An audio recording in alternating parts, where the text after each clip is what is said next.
chào tất cả mọi người, chào mừng mọi người đã đến với kênh YouTube của Noli. Trong bài học ngày hôm nay, Noli sẽ hướng dẫn cho mọi người cách móc mũi BLO và FLO nhé. Đầu tiên, các bạn cần chuẩn bị cho Noli một cuộn len sợi và một cây kim móc phù hợp với cuộn len đó. Bây giờ mình sẽ hướng dẫn cho các bạn cách móc mũi BLO. Mũi BLO chỉ đơn giản có nghĩa là chúng ta sẽ móc vào cạnh sau của chân mũi. Đây là khi mà mình móc bình thường là chúng ta sẽ móc vào cả hai cạnh của chân mũi như thế này. Các bạn chú ý quan sát nhé. Bình thường là mình sẽ móc vào cả hai cạnh của chân mũi này. Đó. Nhưng mà khi chúng ta móc mũi BLO, tức là các bạn chỉ móc vào cạnh sau.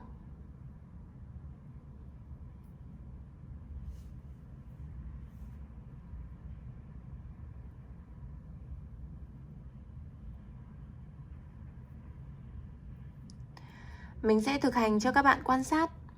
Chúng ta sẽ lên 2 mũi móc xích để móc mũi nửa kép. Các bạn sẽ móc vào cạnh sau của chân mũi.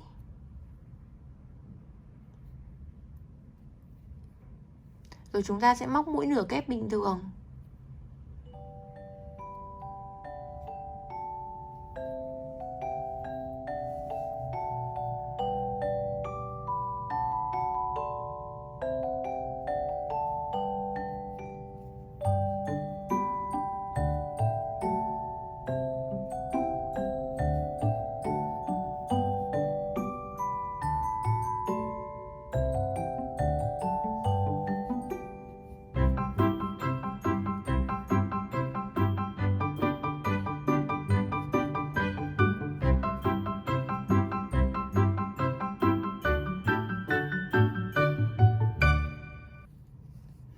Như vậy là các bạn có thể quan sát là sau khi mà mình móc xong mũi BLO thì ở trên bề mặt sản phẩm sẽ còn dư lại cạnh trước của chân mũi như thế này. Nó sẽ tạo ra được một đường nổi lên ở trên bề mặt sản phẩm. Và với khi mà các bạn móc thú bông, các bạn móc mũi BLO có nghĩa là chúng ta sẽ móc mũi đơn và thừa ra một cạnh đằng trước như thế này.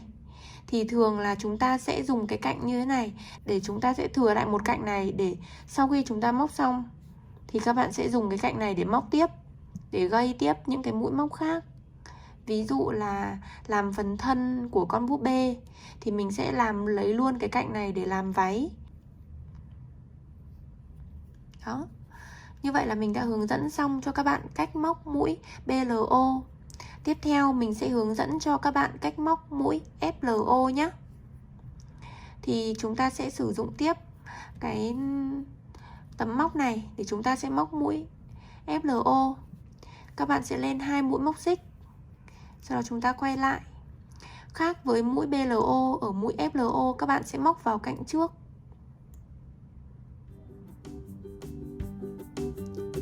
Móc vào cạnh trước của chân mũi thì chúng ta sẽ dư lại được cạnh sau.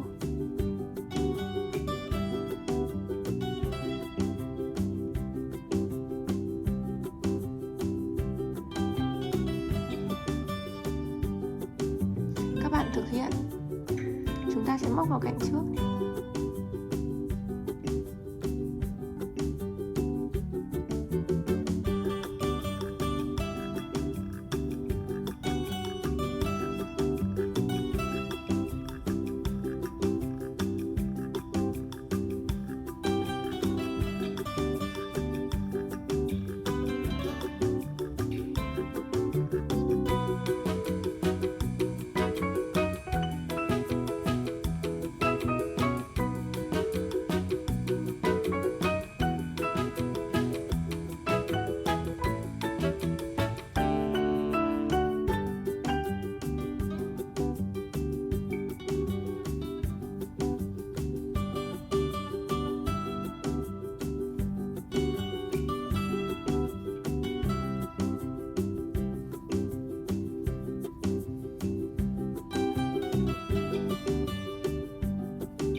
là chúng ta cũng kết thúc được một hàng FLO như thế này. Là các bạn sẽ móc vào cạnh trước của chân mũi, thì ở cạnh sau nó sẽ dư ra được một hàng nổi gân lên như thế này. Đây là mặt sau của sản phẩm khi mà chúng ta móc mũi FLO.